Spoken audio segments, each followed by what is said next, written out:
Welcome to the Hecht Effect with certified financial planner professional Nancy Hecht. I'm here today with Nancy Hecht, certified financial planner. It's always great talking to you. You always educate me about financing and saving money and all that good stuff, and I really appreciate you. So it's good to have you back today. I'm happy to be here. So let's talk reverse mortgages. Okay. I see commercials all the time. Mm-hmm.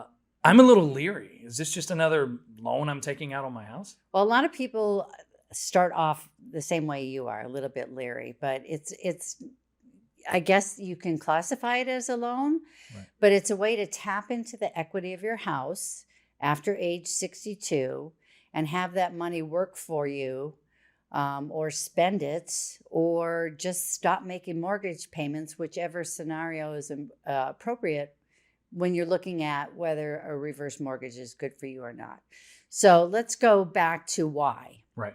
All right. So equity in primary residence is probably one of the biggest assets that most people have. Correct. The family home that gets passed on from generation to generation to generation generally does not exist anymore. Good point. A lot of people will look at the equity they have in their house as the final inheritance for their children. But sometimes they do it at the detriment to their own comfortable retirement.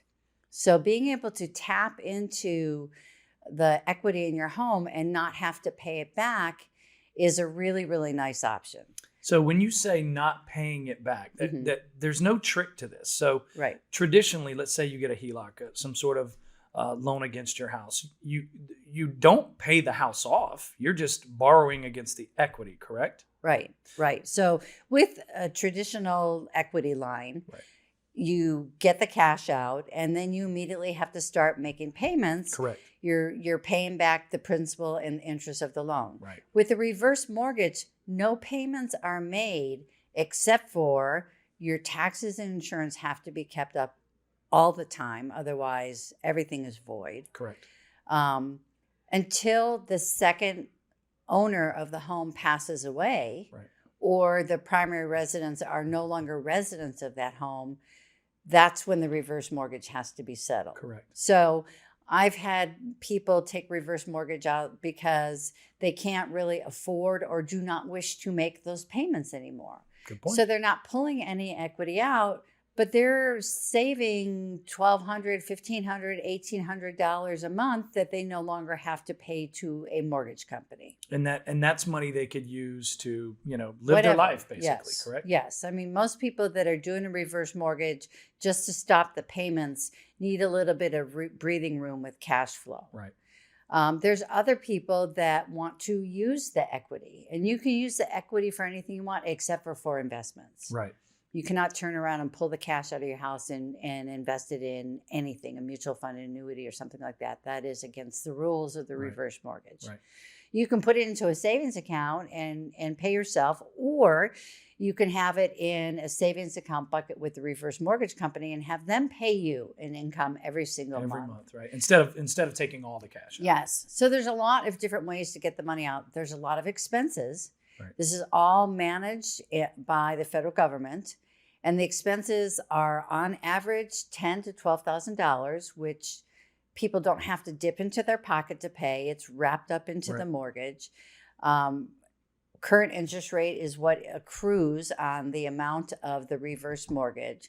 So over the years where you're either, using the cash to pay yourself an income or you just stop paying on your mortgage, payments are accruing. Right. And upon the death of the second owner, that's when everything has to be settled.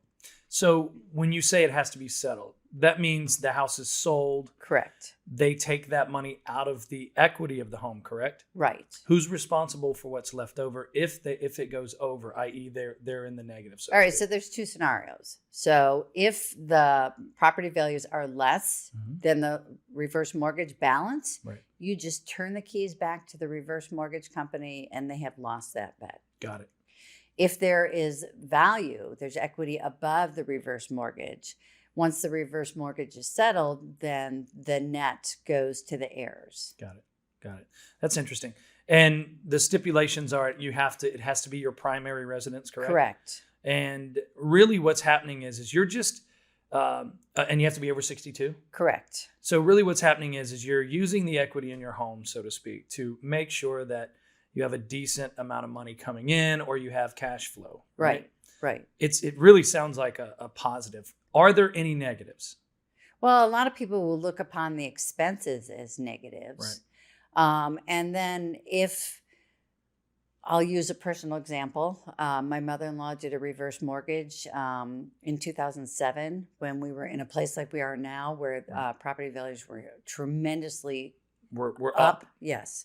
So she was able to get a reverse mortgage for way more than her house ever was going to be worth. There you go. Good point. And lived for 14 years beyond that. Right. And paid herself a monthly income. Perfect. Which was really nice. But we had to go through probate for just that one item to get the house out of her estate and turn it back over to the reverse mortgage company. Right. So that's the one drawback. Right. If the value is not, Makes sense. Yeah. That is one item that may have to be probated. So are there specific individuals, and you may have already answered this, but I want to make it literal. Are there specific individuals that you would say a reverse mortgage is not good for you?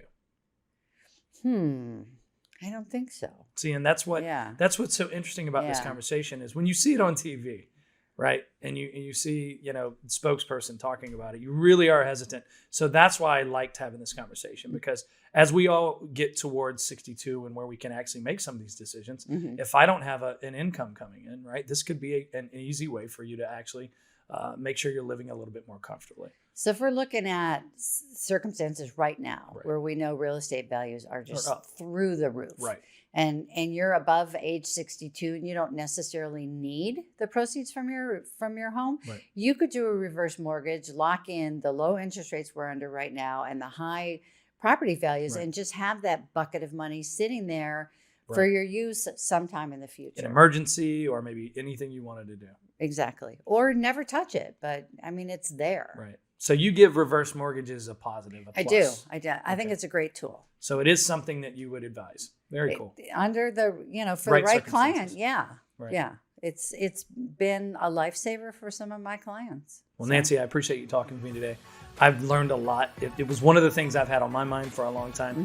What are reverse mortgages? So I really appreciate you talking to me about them today. It looks like it's something that we could all kind of look into in the future. I think so. If you have questions, contact Nancy Hecht at nancy@financialgroup.com.